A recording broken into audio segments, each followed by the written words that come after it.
நம்ம Ajith குமாரோட good bad ugly வர April 10ஆம் தேதி ரிலீஸ் ஆகும்னு புது போஸ்டரோட இப்போ அஃபிஷியலாகவே அனௌன்ஸ் பண்ணிட்டாங்க. விடாமுயற்சி போஸ்ட்போனுங்கிறதுனால ரசிகர்களுக்கு ஏற்பட்ட ஏமாற்றத்தை தவிடுபடியாக்கி பொங்கலை கொண்டாடுங்களேன்னு சொல்கிற அளவுக்கு ஒரு பேங்கரான போஸ்டரை குட் பேட் அக்லி டீம் விட்டுருக்காங்க. போஸ்டரை பார்க்க அவ்வளோ சூப்பராக மிரட்டலாக இருக்குங்க.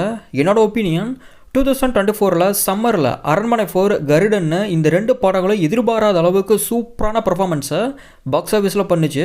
ஸோ சம்மர் டைமில் ஃபேமிலி ஆடியன்ஸோடைய சப்போர்ட் கண்மூடித்தனமாக கிடைக்கும். இப்படி ஒரு டைமில் குட் பேட் அக்லி வர்றது பிக் ப்ளஸ்ன்னு தான் நான் சொல்லுவேன்.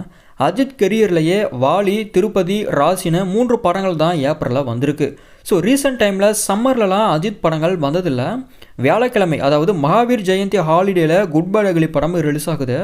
இதை தொடர்ந்து ஏப்ரல் 14, ஏப்ரல் 18லையும் கவர்மெண்ட் ஹாலிடே வருது. ஸோ ஏப்ரல் 10லிருந்து ஏப்ரல் 18ன்னு தொடர்ந்து 9 நாட்கள் ஜாக்பாட்டாக கிடச்சிருக்கு. இன்னும் சொல்லப்போனால் 2025 ஜனவரி மாதத்துக்கு அடுத்து அதிக கவர்மெண்ட் ஹாலிடேஸ் இருக்க மாதம்னா அது ஏப்ரலில் தான். ஆக சம்மர் டைம் ப்ளஸ் நிறைய ஹாலிடேஸ் வேறு இருக்குது. ஸோ பாக்ஸ் ஆஃபீஸில் தரமான சம்பவத்தை இந்த படத்துக்கு நம்ம எதிர்பார்க்கலாம். இதே ஏப்ரல் 10ஆம் தேதி தான் தனுஷோடைய இட்லி கடை படமும் ரிலீஸ் ஆக போகுது. இதே சம்மரை தான் சூர்யாவுடைய ரெட் ரோ டீமும் டார்கெட் பண்ணுறாங்க. இந்த 3 படங்களும் சம்மரில் கிளாஷ் போடுமா இல்லை ஏதாச்சும் ஒரு படம் போஸ்ட்போன் ஆகுமான்றதை வெயிட் பண்ணி தான் பார்க்கணும். இப்போ குட் பேட் அக்லியே ஏப்ரலில் வரதால் விடாமுயற்சி பிப்ரவரி இல்லைனா மார்ச்சில் ரிலீஸ் ஆக வாய்ப்பு இருக்குது. இந்த 2 மாதங்கள்லையும் ஹாலிடேஸ்லாம் பெருசாக இல்லை. எந்த மாதிரியான ரிலீஸ் டேட்டை விடாமுயற்சி டீம் லாக் பண்ணுவாங்கன்றதை வெயிட் பண்ணி பார்ப்போம். நான் சொன்ன இன்ஃபர்மேஷன் உங்களுக்கு ஓகேவா இருந்ததுன்னா ஷேர் பண்ணி சப்ஸ்கிரைப் பண்ணுங்கள் சினி எக்ஸ்ப்ளோர் சேனலை.